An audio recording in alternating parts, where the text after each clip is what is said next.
So once in a while I get asked just how close a blood relative is this J23 to the old CJ3B, and without actually having one on hand, it's a little bit hard to say. But luckily there are some drawings and plans from the old days that I can have a look at and try to get an idea from there. The other question that will come up is, so how does this thing stack up against some of its contemporary rivals? So for example, another working four-wheel drive vehicle from the late 80s. And when I think about that, really about the closest comparison I can come up with is the Land Rover Defender 90. It's a little bit bigger, but it's also a contemporary solid axle vehicle. Okay, it has the nice coil springs front and back, and it has disc brakes, but it's still got that same sort of typical all mechanical systems, no electronics to speak of, so it seems like a fairly good comparison. So I'm going to have a little delve into that sort of comparison today. Without either one of those vehicles available for test, I got into a little digging on this, and since we're back in lockdown here, I have time off from camping and road trips. Direct field trial info on the CJ3B is pretty scarce, but I can pull apart the field trial done on the Mitsubishi J53, which was performed by Kawina Research for Michigan Tech back in 1967. I brought this up in my Type 73 history video, which is linked up above. As an engineer, I love objective test data and instinctively distrust marketing blurb. In 1961, Mitsubishi had launched versions of their CJ3B clones with the KE31 diesel engine that they had developed themselves. I think they were so impressed with its torque and economy, they probably thought they could get Uncle Sam to buy a few and complete the circle. Maybe Uncle Sam thought they could test the offered vehicle, and if it showed promise, ask Kaiser Willys to make something similar. Either way, Michigan Tech duly tested the vehicle against a standard issue M606 and produced a report upon it. That largely states that the diesel could do everything that the Willys unit could, except start in very low temperatures, and gave remarkable fuel economy.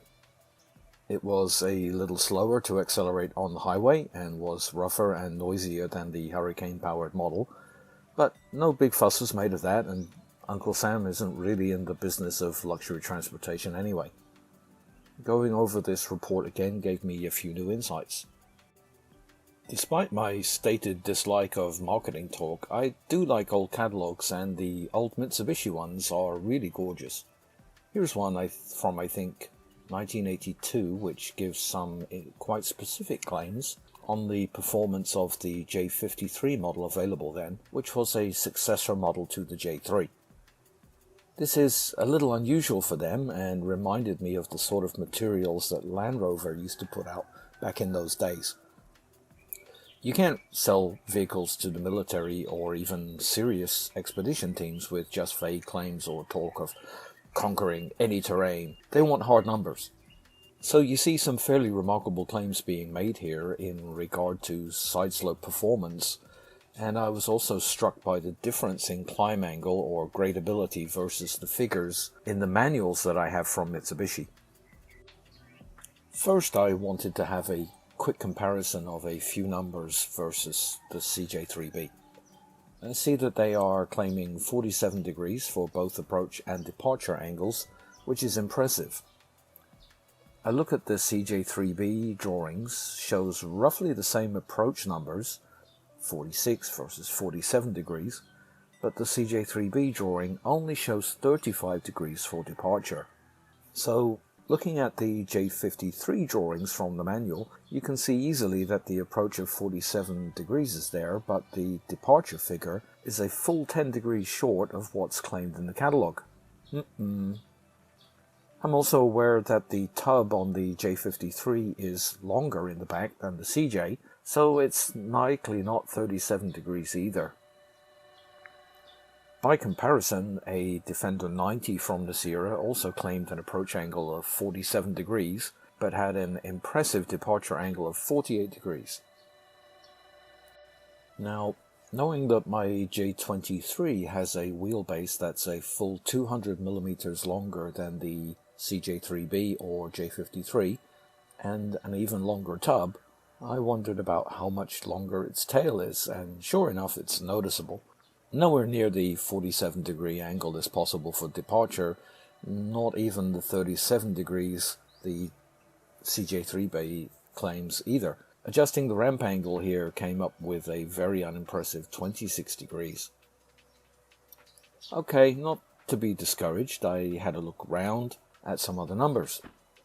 The CJ3B drawing gives a breakover angle of 33 degrees.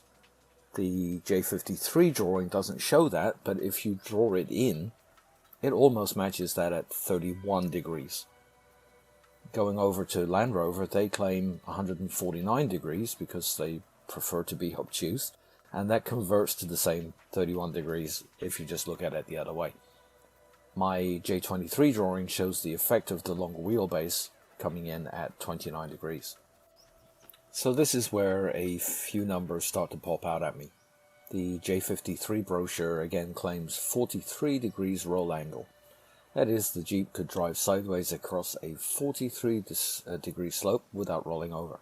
Now, Land Rover claimed a similarly impressive 40 degrees. But then I remember something from the Army-sponsored JC3 test, and in that text it says, "In the side slope stability determination, the limiting condition was not imposed by the angularity of the slope per se, but rather by the limited shear strength of the soil conditions specified in the test procedure.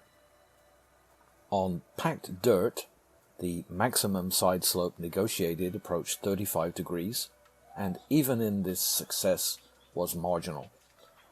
On sand, the maximum slope was limited to less than 25 degrees.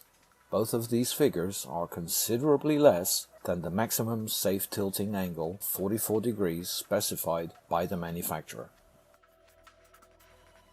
Of course, I don't have access to the specifications that were offered to the Japanese military, but the Mitsubishi manual for the J53 and J23 does have some figures, so let's take a look at that. So here we see the slope angle is claimed at 43 degrees, both left and right, for both the J53 and J23. I wondered, did they get better performance out of the more modern radial tires fitted to the J53? And then I remembered the J23 came with the standard non-directional tires that weren't much different to what was in use in 1967. The track width on the J53 is just slightly wider because of the tires. Maybe the center of gravity is also the same. Ground clearance is the same, but the center of gravity data isn't available for the J53, only the J23. It sort of seems unlikely, though, that the center of gravity is vastly different. Now I really wonder about the slope angle claims for the Defender. Moving on, going back to the J53 catalog, it offers just 35 degrees of slope climb versus the Defender's 45 degrees. But wait, the J53 and J23 manual has a tractive force curve chart. That seems to offer more than that. Now, these charts aren't in great resolution and are a little confusing if you're not used to reading them, but I'll just walk you through the steps here.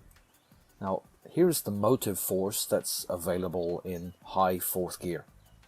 They are very thorough in working this out, and they consider the vehicle mass, the overall gear ratio, the tire diameter, and even the gear train efficiency along the way. Here you can see that the line I've highlighted crossed the 5% grade line quite early and crosses the 3% line at close to maximum RPM. That means that the Jeep will not quite be able to pull fourth gear high ratio all the way to redline up at 3% grade, though on flat ground it would. Now we can look at the other end of the scale and see what grade it can climb in low range. Here you see the motive force curve for second gear low.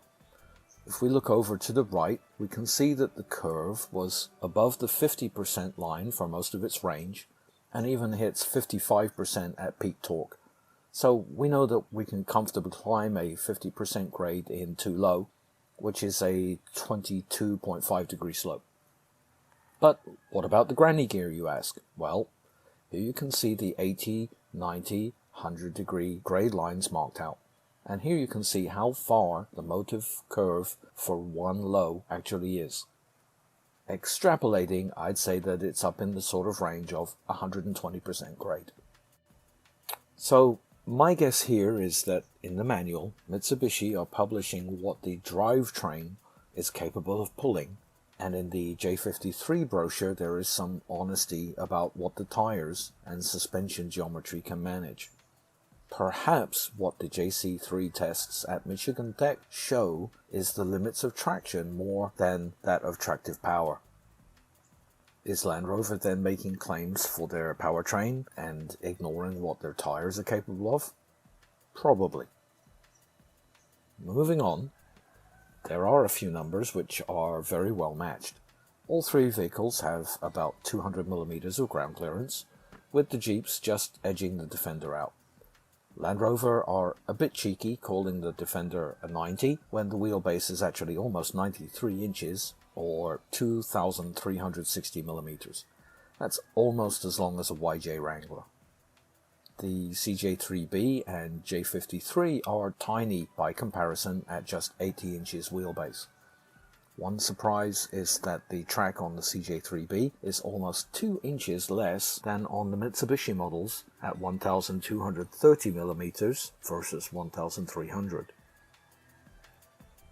The Landy is the widest by far at 1,491 millimeters. Is that wider stance enough to justify the side slope claims? Fording depth for all vehicles is about 500 millimeters. Turning circle for the Defender and J23 are very close, and more surprisingly the CJ3B loses out to the J53. Usually a narrower track means a bigger turning radius, but in this case the wider J53 easily outturns the original. Perhaps it's the use of the CV jointed front axle versus the old universal joint one, I'm not sure. Comparing weights is a little tricky since not all manufacturers define it in the same way. In some they leave the fuel tanks empty, but the sump's full of oil, things like that. The shipping weight of the CJ3B was claimed to be a mere 950 kilograms. The Defender is supposed to weigh 1,630 kilograms dry, which is nearly 70% more. The J23 comes in around the middle at 1,360 kilos. So what's the takeaway from all of this? Well, it's clear that there are some big differences in how some numbers are probably taken with a pinch of salt, especially the slope performance. I'm now aware that there's probably a lot of wiggle room between a hard dry surface and a muddy or sandy slope, and it's a good reminder to use your judgment before committing to a line. Don't put too much faith in an inclinometer, eh? I'm also acutely aware now of how long and how low my butt is compared to my contemporaries, and I'll be more mindful to leave the room before the door actually hits me on the way out.